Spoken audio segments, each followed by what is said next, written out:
निर्जला एकादशी। इस एकादशी का महत्व इसके नाम में ही छुपा है। निर्जला अर्थात बिना जल के एकादशी का जो व्रत होता है वह निर्जला एकादशी व्रत कहा जाता है। साथियों, यूं तो एक साल में 24 एकादशियां तिथि आती है। हर महीने में 2 एकादशी तिथियां आती हैं। योगिनी एकादशी, कामदा एकादशी, अन्य बहुत सारी एकादशियां तिथि आती है। लेकिन आज हम जिस एकादशी तिथि के बारे में बात कर रहे हैं, इस एकादशी तिथि का महत्व सभी एकादशी तिथियों से बहुत ज्यादा है। इस एकादशी को कचरा एकादशी के नाम से भी जाना जाता है और इसका जो मुख्य नाम है वह निर्जला एकादशी व्रत।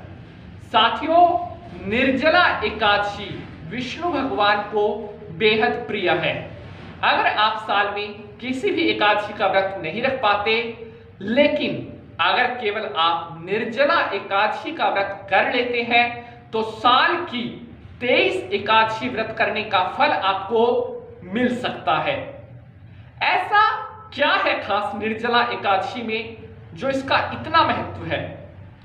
हमारे शास्त्रों में निर्जला एकादशी को साक्षात विष्णु भगवान को प्रसन्न करने वाली या साक्षात विष्णु भगवान के दर्शन करवाने वाली तिथि बताई गई है।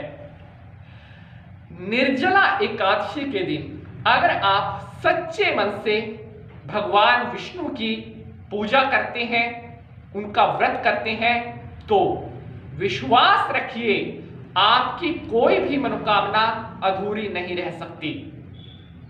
हमारे बहुत सारे शास्त्रों में बताया गया है कि निर्जला एकादशी का व्रत करने वाले प्राणी को अगर वह निर्धन है तो धनी होता है, अगर वह बंधी है तो बंधन से मुक्त होता है, संतानहीनों को संतान की प्राप्ति होती है, जिनको विद्या नहीं आती उनको विद्या की प्राप्ति होती है।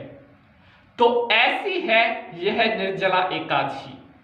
आज मैं आपको निर्जला एकादशी से जुड़े हुए 5 महा उपाय बताने वाला हूं। हर एक उपाय एक से बढ़कर एक है।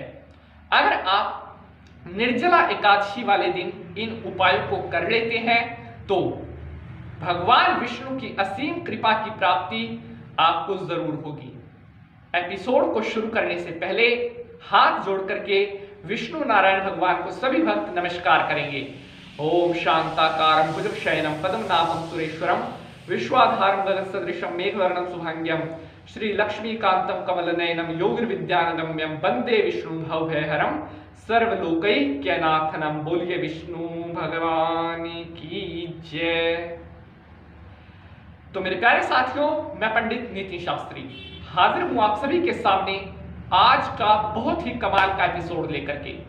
जैसा कि आप सभी को पता है, साल 2021 की निर्जला एकादशी आने वाली है। तो क्या आप नहीं चाहते कि विष्णु भगवान की कृपा की प्राप्ति आपको हो? तो अब जो 5 उपाय मैं आपको बताने वाला हूं, आपने इन उपायों को जरूर करना है। सबसे पहले उपाय के बारे में अगर बात करते हैं तो आप सभी को पता होगा, आप सभी को ज्ञात होगा कि विष्णु भगवान को पीला रंग बेहद प्रिय है। उन्हें पीत वस्त्र भी कहा जाता है, अर्थात पीले वस्त्रों को धारण किए हुए देव विष्णु भगवान।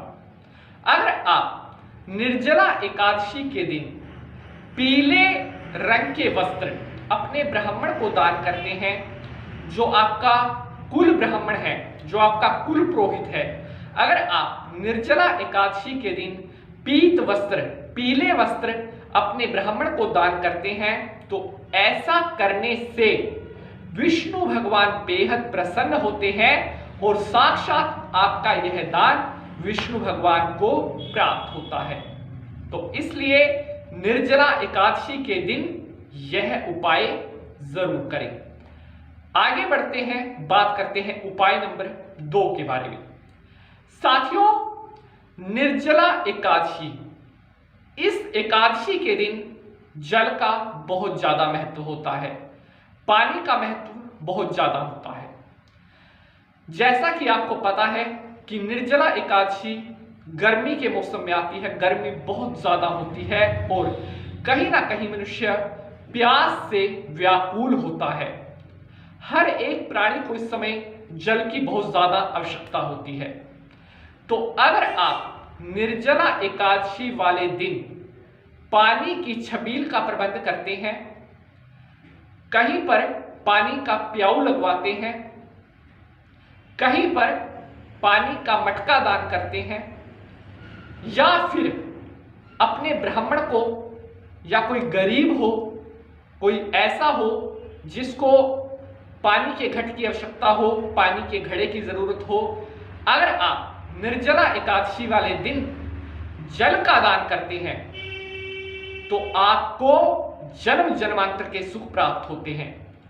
हमारे शास्त्रों में कहा गया है कि निर्जला एकादशी के दिन जो मनुष्य पानी से भरा हुआ घड़ा मंदिर में गरीब को, ब्राह्मण को या किसी जरूरतमंद को दान करता है तो ऐसा मनुष्य कभी भी किसी मोह में नहीं पड़ता, उसके सभी मनोकामनाएं पूर्ण होती हैं।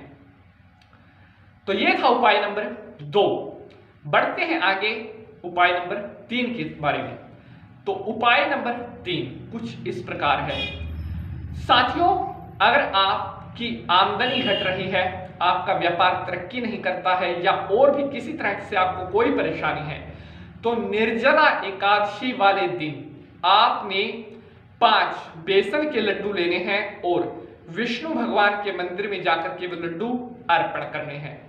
निर्जला एकादशी वाले दिन सुबह उठ के स्नान करने के बाद 5 बेसन के लड्डू विष्णु भगवान के मंदिर में जाकर के चढ़ा करके आए, हाथ जोड़ करके विनती करें, हे भगवान विष्णु, आज निर्जला एकादशी के दिन ये कुछ दान मैंने आपके निमित्त किया है, इसको आप स्वीकार करें और जो आपके मन की मनोकामना है वो विष्णु भगवान के सामने बोले। आपका सारा कार्य, आपके सभी कार्य शीघ्र बन जाएंगे।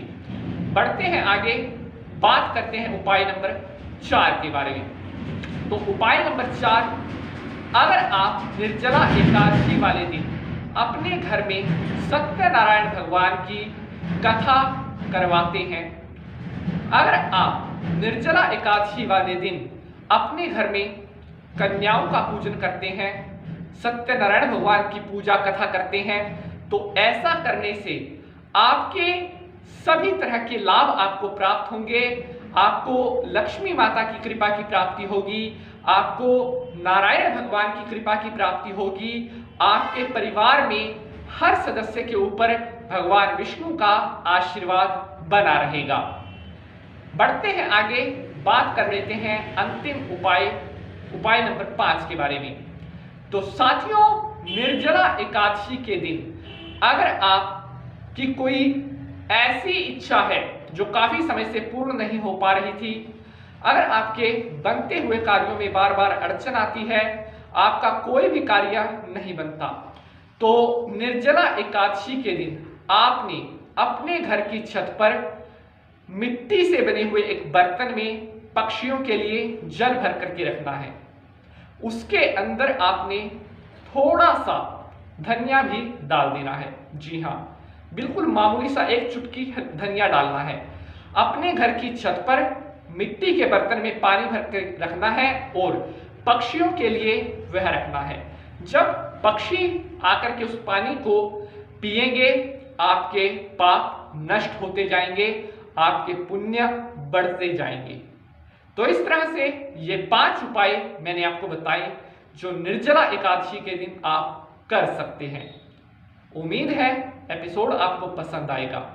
अगर कोई प्रश्न है तो कमेंट बॉक्स में लिख भेज सकते हैं। आज के लिए बस इतना ही, मिलते हैं अगले एपिसोड में किसी नए विषय के साथ। तब तक के लिए जय माता की।